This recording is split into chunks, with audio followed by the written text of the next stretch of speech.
우리가 교회에서도 그렇고 가정에서도 그렇고 어릴 때부터 공부를 잘하고 좀 싹시 있어 보이는 놈이 있으면 야, 요 놈은 앞으로 한 인물을 하겠구나 싶어서 깊은 관심과 사랑을 베풀어 주게 되고, 사고뭉치에다가 공부도 잘 못하면은 이놈은 속만 썩이고 결국은 앞으로 어떤 귀한 인물이 되지 못할 것이다, 그렇게 생각을 하고 편애를 하는 경우가 참 많습니다.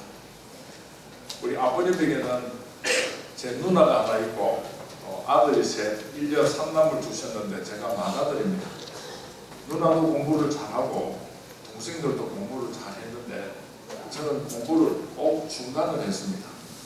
초등학교 때는 60명 중에서 한 30등은 됐고요. 고등학교 때는 전교생이 한 학년에 680명인데 제가 340등을 갔다 한 것이 제 성적이었습니다. 그래서 별로 부모님들에게나 주위 사람들에게 관심을 받지 못하고 자라났던 사람입니다. 제가 재수를 했습니다. 제가 삼수를 했습니다. 그래도 저는 좋은 대학을 진학할 수가 없었습니다. 제 막내 동생이 연년생인데 막내 동생이 대학을 입학을 하는데 제가 사수를 할 수는 없기 때문에 하는 수 없이 삼수를 하고는 대학을 진학을 해야만 했습니다.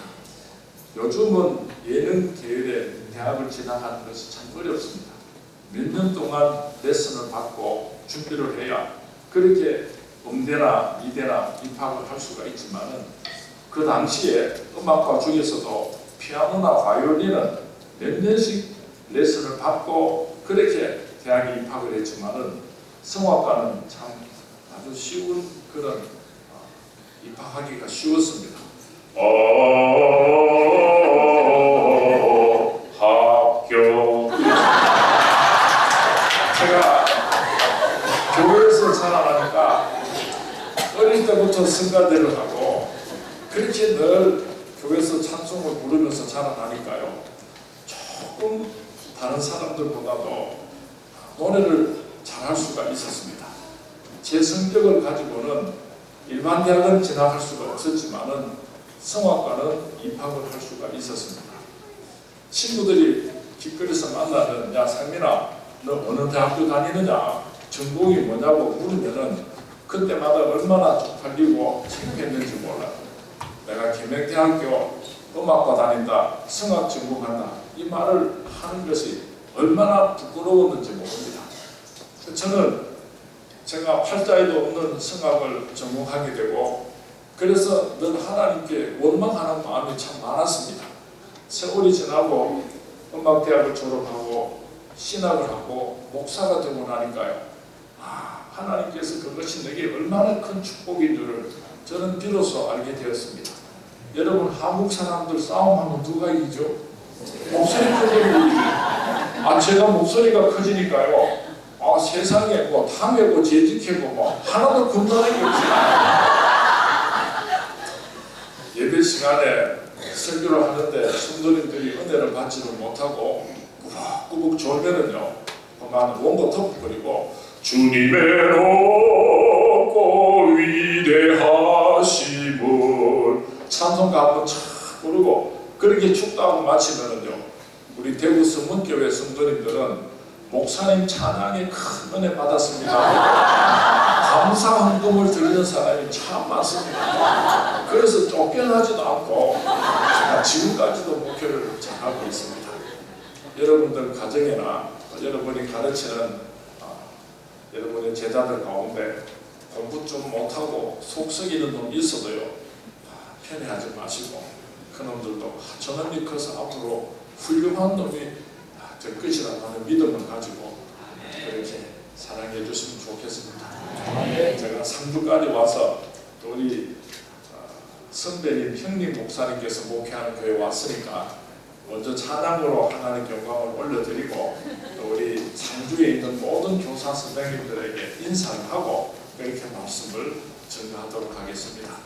288장 예수로 나의 구주 삼고 1절과 3절은요 제가 독창을 하고 2절은 우리 모든 교사님들이 합창으로 하나님께 영광을 올려드리도록 하겠습니다.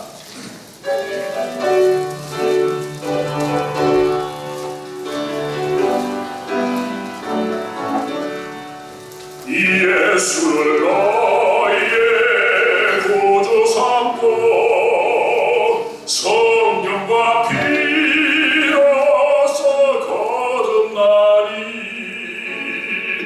이 세상에서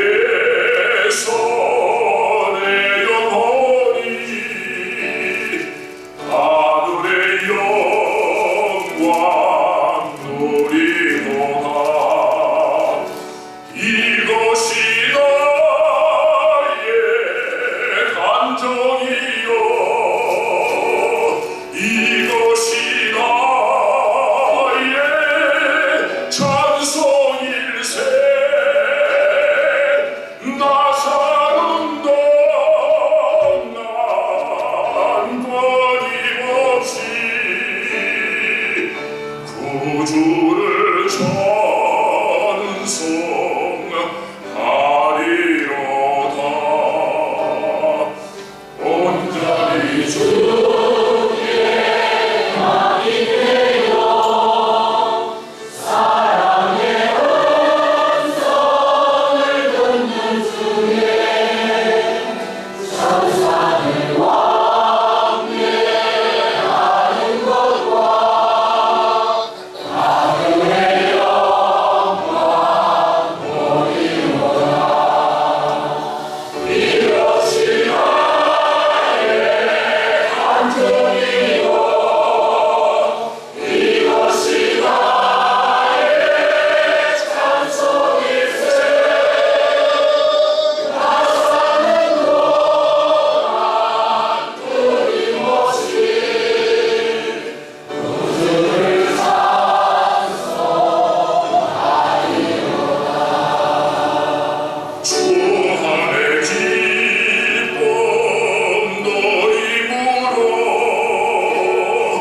마음의 풍랑이 잔잔하니 세상과는 간 곳 없고 구속한 주만 봄이도다. 이것이 나의 간정이요 이것이 나의 찬송일세.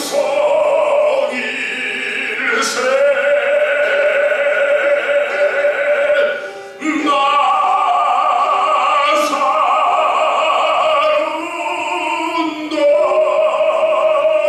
동안 끊임없이 구주를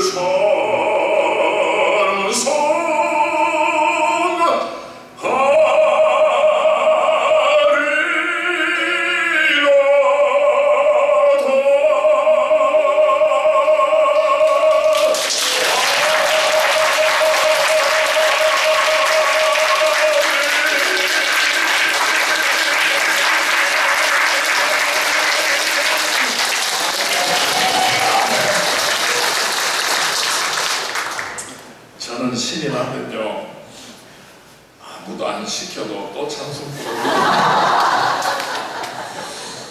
우리나라의 미래가 어떻게 될 것인가, 또 우리 한국 교회의 미래가 어떻게 될 것인가 우리가 걱정하지 않을 수가 없습니다. 두 가지 가능성을 함께 가지고 있습니다. 오늘 우리 대한민국은 이 세상에서 가장 많은 선교사를 파송하는 나라입니다. 그리고 오늘 우리 한국 교회는 온 세상 사람들이 부러워하고 깜짝 놀랄 만한 그런 힘을 가지고 있습니다.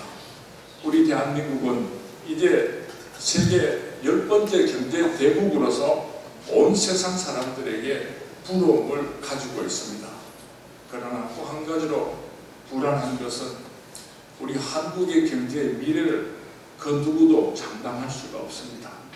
고령화 시대에 접어들어서 이제 우리나라에 연세가 드신 많은 어른들은 끊임없이 늘어나게 되고 아이들을 많이 생산하지 않아서 돈을 벌어야지 되고 일을 해야지 되는 그런 젊은 사람들의 숫자는 급격하게 줄어들었기 때문에 우리 대한민국의 미래는 경제학자들이 매우 조심스럽게 위험하다고 그렇게 진단을 하고 있습니다.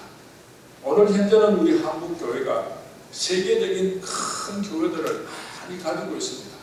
세계에서 가장 큰 장로교회, 세계에서 가장 큰 침례교회, 세계에서 가장 큰 순복음교회, 하여튼 세계에서 가장 큰 교회들이 한국 땅에 소복히 하나님께서 쏟아부어 주셨습니다. 그런데 이제 한국 교회가 그 발전의 속도는 멈추게 되고 이제는 교회들이 성장한다는 그런 말을 들어볼 수가 없게 되었습니다. 뿐만 아니라 주일학교 학생들의 숫자가 엄청난 속도로 격감하고 있기 때문에 한국 교회의 미래가 참으로 어두울 것이라고 진단하는 많은 사람들이 있습니다. 우리 대한민국이 주님 오시는 그날까지 세계 선교를 위해서 귀하게 쓰임받고 내 사랑하는 아들, 딸들이 부귀영화를 누리면서 하나님의 크신 영광과 축복 속에서 복되게 살아갈 수 있는 그런 가능성과 함께 이제 얼마 지나지 않아서 비참하게 몰락해버리고 말 것이라고 하는 그런 위기에 두 개의 가능성을 함께 가지고 있는 그때를 저와 여러분들이 살아가고 있습니다. 대한민국의 미래가 어떻게 될 것인가? 우리 한국 교회의 미래가 어떻게 될 것인가? 그것은 바로 오늘 여러분들의 손에 달려 있습니다. 여러분들이 하나님의 사람들을 잘 길러내면은 오늘 주일학교 학생들을 잘 길러내게 되면은 하나님의 축복과 또한 하나님의 크신 영광이 우리 한국과 한국 교회부에 앞으로도 계속될 줄로 믿습니다. 그러나 만약에 하나님께서 여러분에게 맡겨주신 그 귀한 주일학교 학생들을 여러분들이 잘 길러내지를 못하면은 결국은 우리 대한민국과 또한 한국 교회는 몰락이라고 하는 그 길을 걸어갈 수밖에 없을 것입니다. 우리 한국교회 주일학교에 많은 문제점이 있습니다. 그 가운데 하나가 교회가 그 초점을 주일학교 학생들에게 관심을 가지지 아니하고 어른들의 예배와 성도님들이 어른 성도님들에게 초점을 맞추고 교회가 운영이 되고 있다고 하는 것입니다. 김도건 목사님이 순위교회라고 하는 서울에 있는 교회에 처음으로 부임해 갔을 때 그렇게 본당이 이쁘고 아름다웠답니다. 예배를 드리고 나서 주일학교 학생들은 어디서 예배를 드리고 있는가? 그래서 주일학교 학생들은 시찬을 나갔는데 그 주일학교 학생들은 지하실에서 예배를 드리고 있었습니다. 본당에는 온 성도님들이 에어컨을 틀어놓고 호화스러운 그런 환경 속에서 그렇게 아름다운 예배를 드리는데 주일학교 학생들은 지하실에서 선풍기를 틀어놓고 곰팡이 냄새가 푹푹 나는 그런 곳에서 주일학교 학생들이 예배를 드리는 모습을 보고 그 다음 주일날 설교를 하실 때 우리 어른들은 지하실에 내려가서 예배를 드리고 주일학교 학생들이 본당에서 예배를 드릴 수 있도록 하든지 아니면은 주일학교 학생들을 위해서 환경을 바꾸어 주든지 둘 중에 하나는 선택해야 된다고 그렇게 설교를 했다는 이야기를 제가 직접 김도건 목사님에게 들은 적이 있습니다. 우리가 가정에서도 모든 가족들이 희생하고 여러분 자녀들이 어떻게든 좋은 환경에서 자라날 수 있도록 모든 배려를 하지 않습니까? 경제적으로도 그렇고 방을 선택을 할 때도 그렇고 모든 것을 어린 아이들을 어떻게 하면 더 잘 기를 수 있을까? 온 가족들이 어린 아이들 교육에 깊은 관심을 가지는 그것이 지극히 당연한 일. 우리 교회에서 어른들의 예배를 드리기 위해서는 불편함이 없이 많은 예산을 사용하고 또 그렇게 예배를 드리고 있으면서도 주일학교 학생들에게는 깊은 관심을 가지지 않는 것, 다음 세대를 준비하는 우리 한국의 교회들이 되어야 할 것입니다. 그리고 우리 한국 교회가 가지고 있는 가장 큰 문제가 있는데 그것이 무엇인가 하면은 어른들 시대와 우리 주일학교 학생들의 그 시대가 서로 다른 시대를 동시에 살아가고 있다고 하는 것입니다. 2차 전쟁이 끝이 났습니다. 미국에 수많은 사람들이 죽었습니다. 그래서 미국 사람들이 생각을 하기를 어떻게 하면 애국 애족을 하겠는가, 자녀들을 많이 낳는 것이 그것이 애국 애족이라고 생각을 하고 세계 2차 대전이 끝이 나고 나서 그렇게 경제적으로 어려웠지만은 미국의 가정들은 많은 자녀들을 생산하게 되었습니다. 한 가정이 보통 5명에서 10명씩 그렇게 많은 자녀들을 생산하게 되었고 그 시대를 가르쳐서 베이비 부모 시대라 그렇게 지칭을 합니다. 베이비들이 붐이 일어났다는 것입니다. 집집마다 자녀들을 많이 생산을 했으니까 어떤 문제들이 발생했겠습니까? 가난한 데다가 자녀들을 많이 생산했으니까 제대로 키울 수가 없었습니다. 충분한 사랑을 줄 수도 없었고 잘 가르칠 수도 없었습니다. 많은 부작용들이 있었지만 그러나 베이비 부모 시대 때 태어났던 사람들은 서로 사랑할 줄도 알고 서로 섬길 줄도 알고 서로 함께 살아가는 방법을 알았습니다. 그래서 미국이 부강한 나라가 될 수 있는 큰 그런 미끄럼이 될 수가 있었던 것입니다. 그런데 그 사람들이 어른이 되어가지고 가만히 생각을 해보니까 우리 엄마 아버지는 추측스럽게 아이들을 많이 낳아가지고 책임도 못 지고 우리가 제대로 먹지도 못하고 우리가 제대로 공부도 하지도 못하고 고생하면서 컸는데 나는 자녀들을 위해서 희생하지 않겠다. 그래서 베이비 부모 시대 때 태어났던 어린 아이들이 어른이 되어가지고 결혼을 하면서 자녀들을 생산하지 않는 시대를 만들게 됩니다. 그 시대를 가르쳐서 베이비 부스트 시대라 그렇게 부릅니다. 아이들이 파괴되었다는 그런 뜻을 가지고 있습니다. 이 베이비 부스트 시대에 태어난 아이들에게는 특징이 있습니다. 가정마다 하나밖에 없습니다. 둘이 있으면 양만인이라고 했습니다. 하나밖에 없기 때문에 자기밖에 모릅니다. 복잡한 것은 싫어합니다. 책임을 질 줄을 모릅니다. 이 베이비 부스터 시대 때 태어났던 그런 어린 아이들에게는 서로 다른 문화가 형성이 되었던 것입니다. 우리 한국도 똑같은 일을 답습했습니다. 6.25 사변이 끝이 나고 우리 한국 사람들이 그렇게 참 지지리도 가난했지만은 어떻게 하면 인민족을 살릴 수가 있겠는가. 그래서 가정에서 자녀들을 많이 생산했습니다. 콩나물 대가리 하나로 7형제가 나누어 먹는다는 그런 말을 우리는 들으면서 자라났습니다. 그러니까 제대로 먹이지도 못하고 제대로 공부를 시킬 수도 없고 제대로 사랑을 받지를 못하고 자라날 수밖에 없었습니다. 그렇지만은 베이비 부모 시대 때 우리 한국의 사람들이 오늘 이런 위대한 대한민국을 건설하게 된 것입니다. 그리고 오늘 위대한 한국의 교회들을 만들게 된 것입니다. 그런데 이 사람들이 어른이 돼서 결혼을 하면서 나는 자식들 때문에 희생하기 싫다.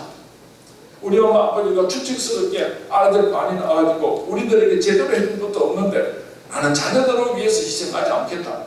그래서 우리 한국의 젊은이들도 가정을 이루면서 자녀들을 생산하지를 않습니다. 혹시 여러분들 제가 한번 물어볼게요. 형제가 2명 이상 되는 가정에서 태어난 사람 한번 손들어 보시기 바랍니다. 2명 이상. 여러분들은 베이비 부모 시대에서 태어난 사물입니다. 다시 손을 내리시고요. 여러분 형제가 하나 아니면 2인 가정에서 태어난 사람은 우리 선생님들 한번 손들어 보시기 바랍니다. 별로 없습니까? 여기는 상대는 아주 대단한 것 같아요. 우리 교회는요, 교사들 하나 보면은요, 베이비 부스터 시대에 태어난 사람들이 참 많아요. 여러분들이 가르치고 있는 주일학교 학생들은요, 지금 초등학생, 중학생, 고등학생, 대학생들은요, 베이비 부스터 시대에 태어난 사람들입니다. 그래서 이 아이들은 여러분들이 가지고 있는 문화하고 자기들이 가지고 있는 문화하고 완전히 다른 거예요.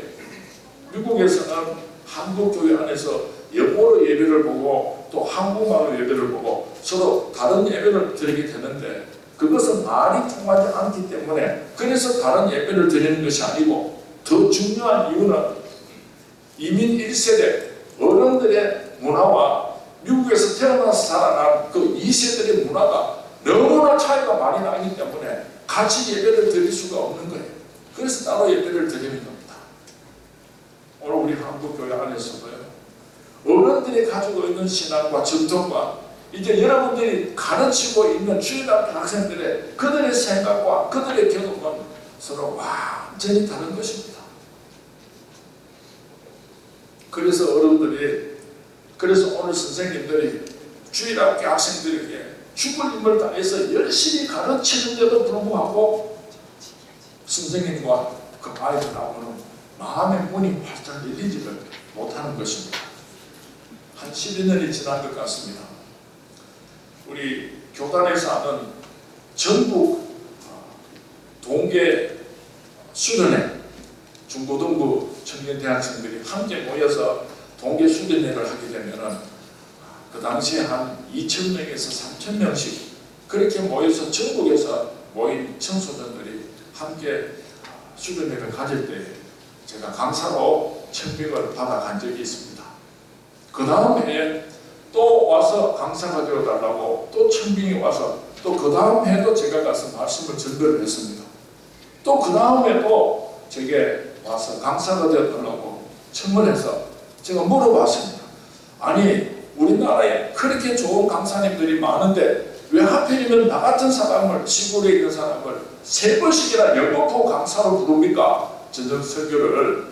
그랬더니 그 사람들이 원칙이 있다는 거예요. 무슨 원칙이 있냐니까 이제 그 동계수련회에 참석했던 모든 사람들이 앙케이트 조사를 하면은 가장 좋았던 시간은 어느 시간인가, 가장 좋았던 강사님은 어떤 분이었는가, 이렇게 앙케이트 조사를 해가지고 가장 좋았다고 그렇게 1등, 2등으로 뽑힌 사람은 자동적으로 그 다음 해에도 그렇게 강사로 초청을 한다는 겁니다.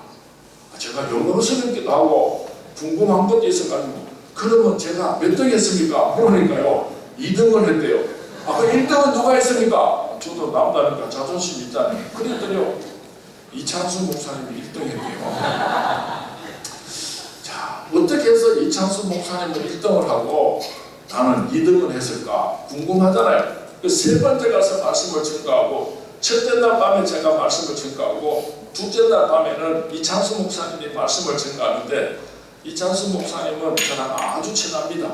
대구 성문교회 교육전도사로 3년 동안 봉사하셨기 때문에 저랑은 아주 오래전부터 친한 분인데 제가 그분에게 말도 안 하고 얼굴도 안 내밀고 하루를 더 그렇게 머무르고 있다가 저녁에 그 이창수 목사님이 설교를 할 때 도대체 어떻게 해서 저 사람이 1등이고 나는 2등인가 그 원인을 찾고 싶어가지고 뒷자리에 앉아 있었습니다. 그런데요 이창수 목사님은 나와서 설교를 하는데요 제가 무척 실망을 했어요. 별로 그 말씀이 깊지도 않고 그렇게 재밌지도 않은 것 같아요. 그런데요 학생들이 떼굴떼굴 뒹구는 거예요. 막 웃고 막 울고 막 난리가 나는 거예요. 도저히 저는 이해할 수가 없는 거예요.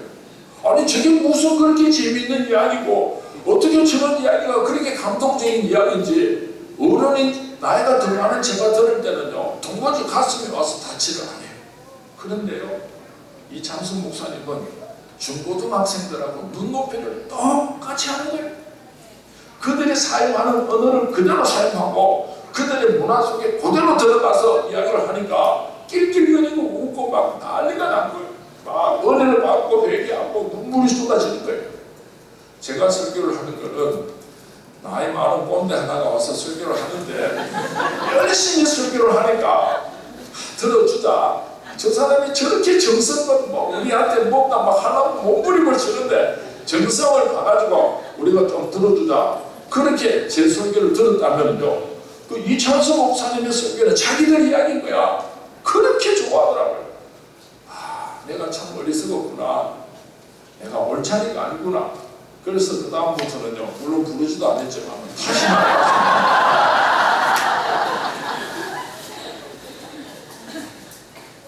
나는 열심히 가르치는데 그 아이들하고 나하고 서로 문화에 갭이 있어요. 정말로 내가 그 사람 속에 들어가서 우리가 상대방을 이해한다 그럴 때는요 언더스탠드, 영어로 그렇게 쓰잖아요. 언더라고 하는 말은 무엇 아래 서는 거예요. 무엇 아래 선다, 아래에 선다는 것이 언더스탠드입니다. 우리 교사 선생님들이 나가 선생이니까 위에서 밑으로 내려다보고 가르치려고 하고 위에서 밑으로 내려다보고 나는 선생이라는 그런 선입견을 버리지 못하면 좋은 교사가 될 수가 없는 것입니다. 오늘 성경 말씀 요한복음 2장 1절에서 11절 말씀에는 예수님께서 이 땅에 오셔서 하나님의 아들로서 공생애를 시작하는 장면을 기록해 놓고 있습니다. 대통령으로 당선된 사람이 첫 번째 연설을 하면은 온 국민이 TV 앞에 모이게 됩니다. 왜냐하면은 첫 번째 연설 속에는 그 대통령의 정치, 철학과 비전이 담겨 있기 때문입니다.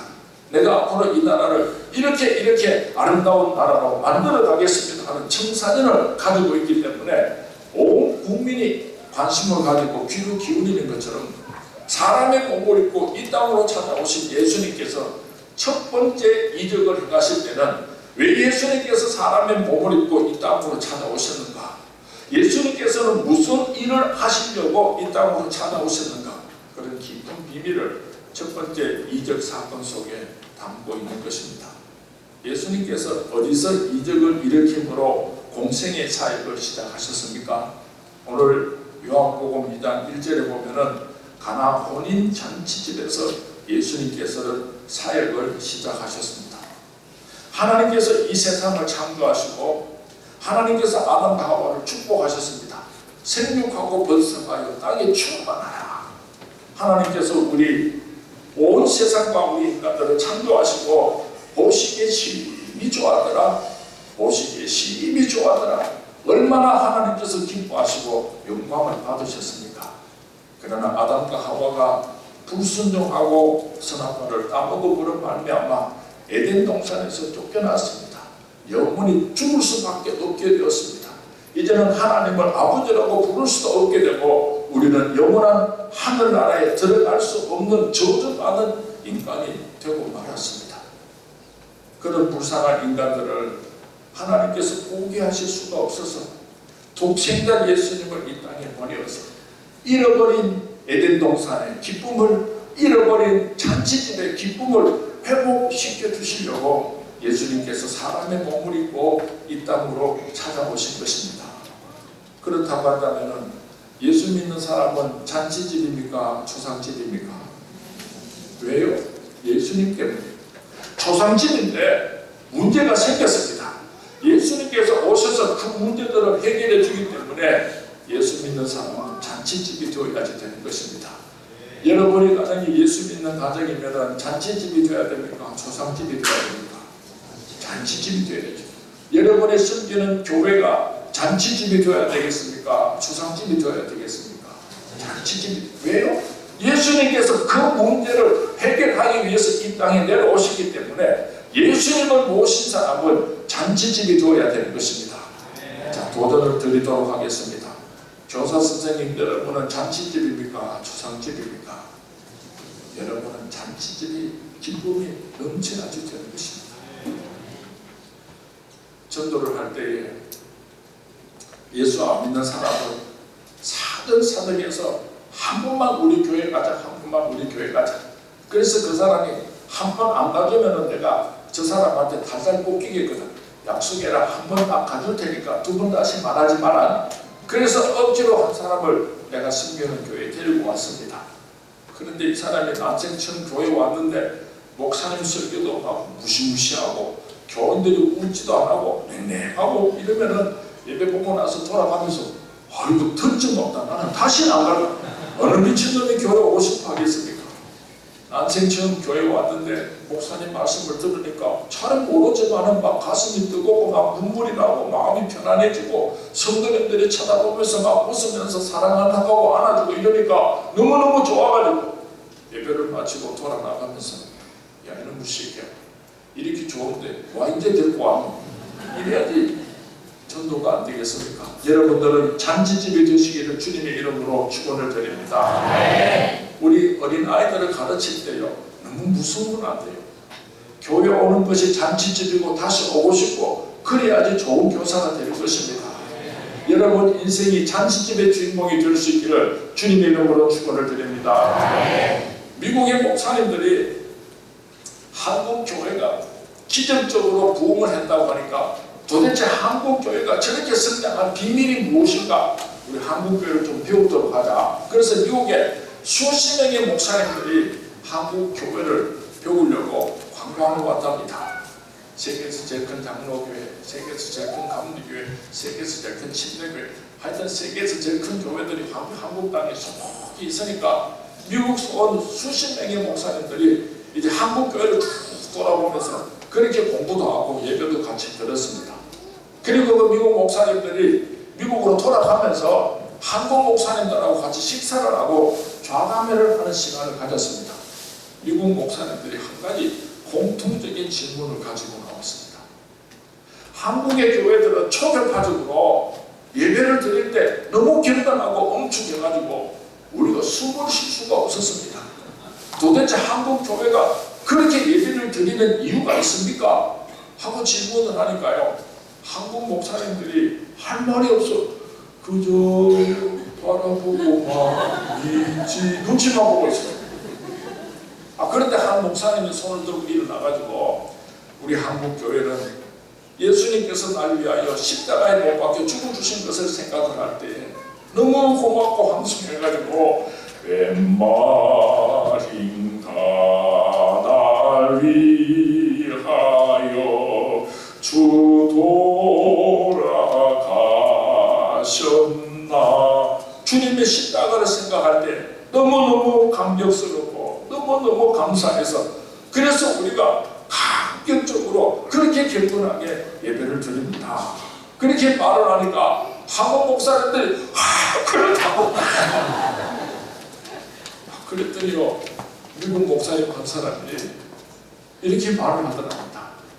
예수님께서 죽은 자 가운데서 사흘 만에 부활하셨는데 한국 교회는 예수님 부활하신 거 모릅니까? 예수님께서 날 위하여 십자가에 못 박혀 죽으신 것을 생각할 때 어떻게 우리가 눈물 없이 하나님 앞에 예배를 드리겠습니까? 그러나 그 예수님께서 죽은 자 가운데서 부활 승천하심으로 우리도 부활 승천하고 영원한 하늘 안에 들어갈 수 있게 되었기 때문에 우리는 잔치제의 기쁨으로 하나님께 찬양과 영광을 올려드리는 것입니다. 구약시대 이스라엘 백성들은 하나님 앞에 제사를 드렸습니다.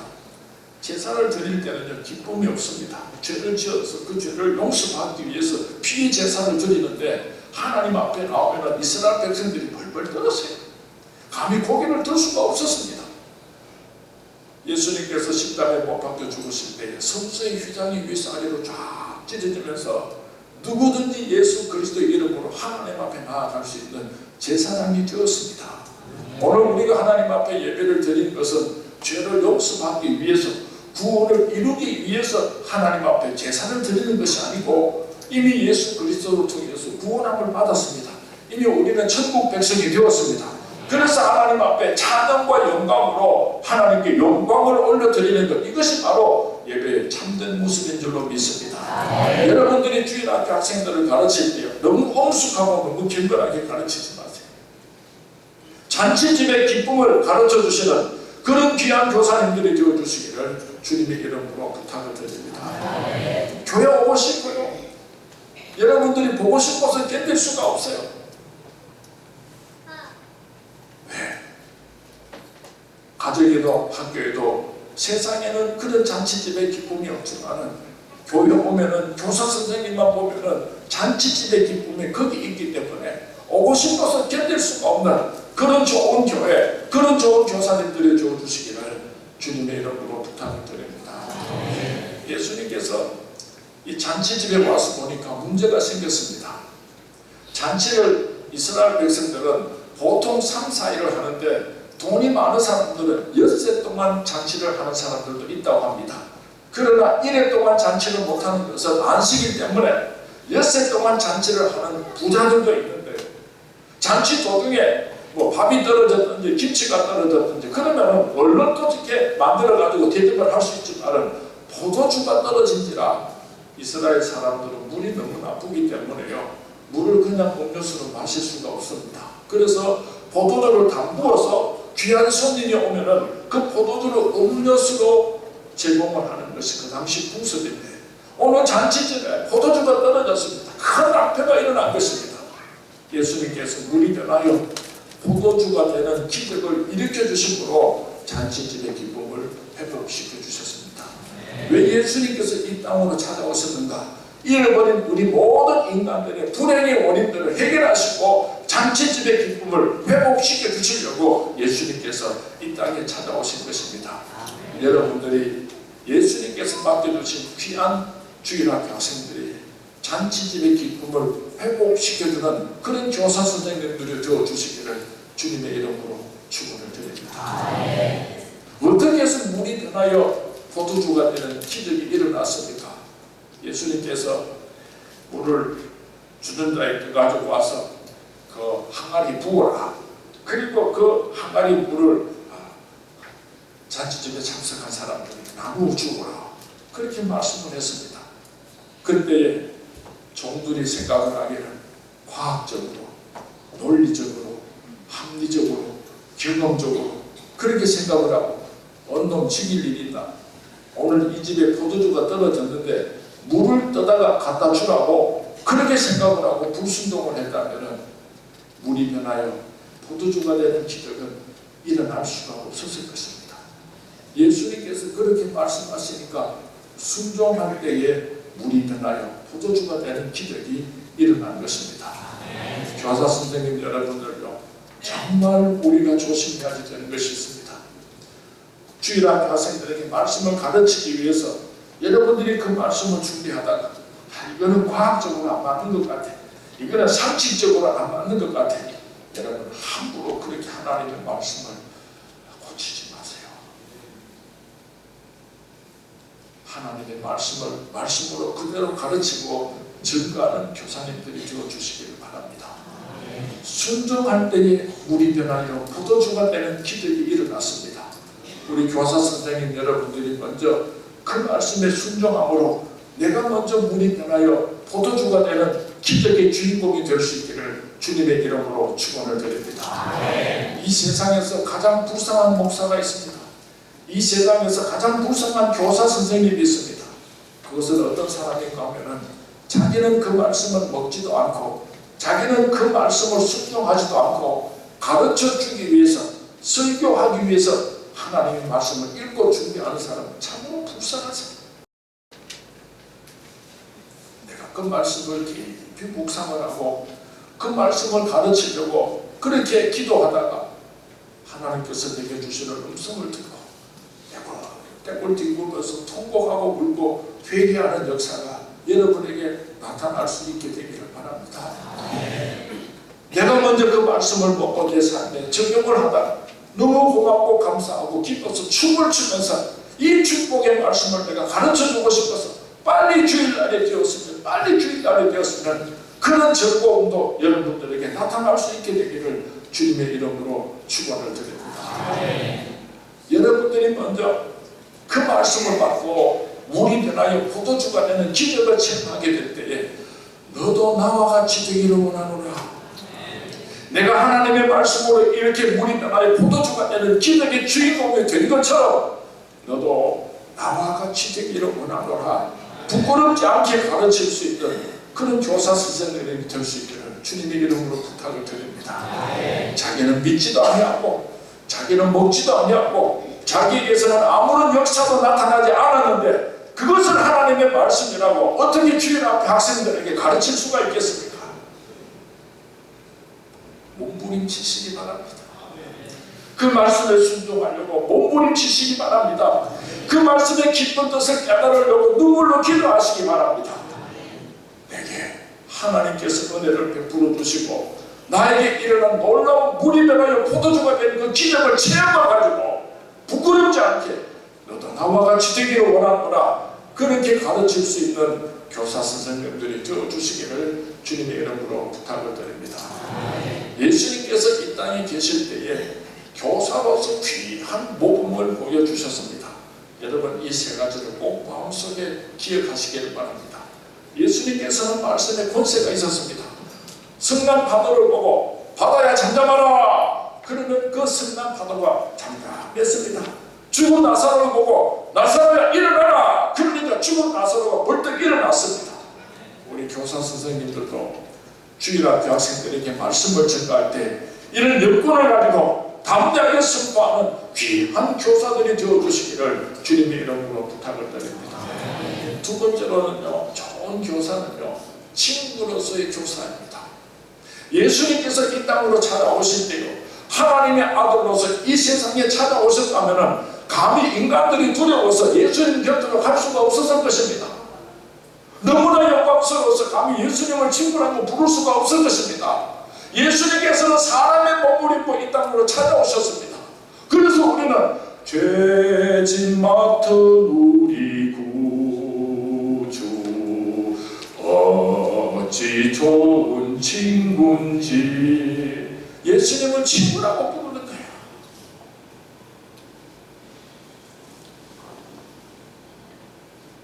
주일학교 학생들이 선생님을 무서워한 것 같아요. 선생님들이 내가 선생이라고 하는 권위를 가지고 내려다보고 무시하고 책망하고 꾸짖고 그래서는 안 되는 거예요. 하나님께서 어떻게 사람의 몸을 입고 이 땅으로 찾아올 수가 있겠습니까? 낮아지시고 또 낮아지셔서 우리 인간들과 동등하여 주셨는데 오늘 왜 교사 선생님들이 그 옷을 벗지를 못하고 그 내가 교사라고 하는 그 권위의식을 버리지 못하고 가르치려고만 하는 거예요. 친구가 될 줄 알아요. 친구. 세 번째로는요, 예수님께서는 종이 되어 주셨습니다. 예수님께서는 12제자의 발을 씻어 주셨습니다. 한번 생각해 보시기 바랍니다. 어떻게 하나님께서 더럽고 더러운 인간들의 발을 씻어 줄 수가 있겠습니까? 이게 상상이 됩니까?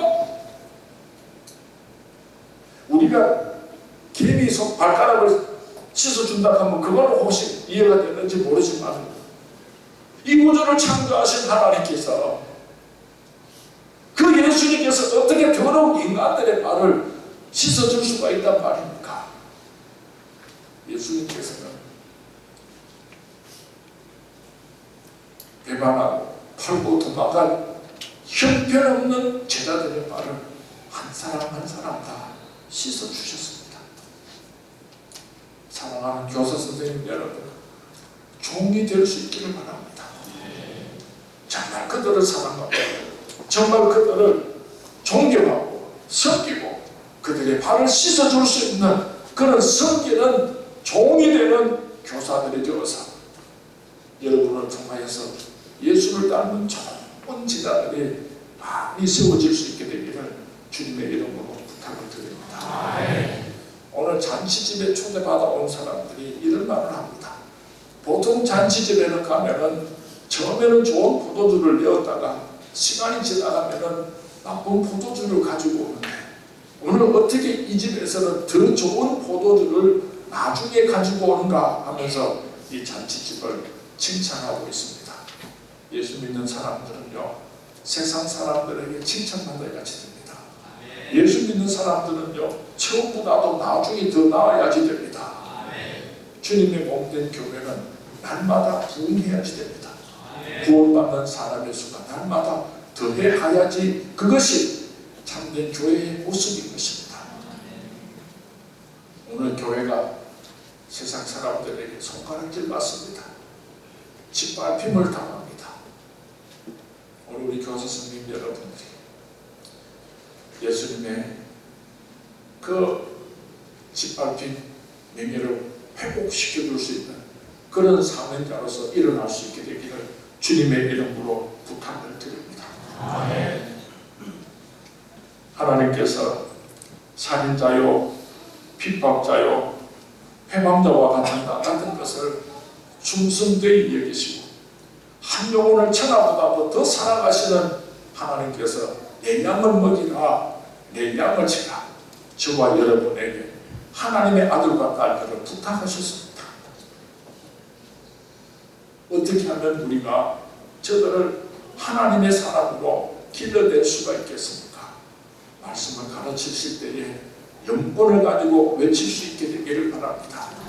저들과 좋은 친구가 되시기 바랍니다.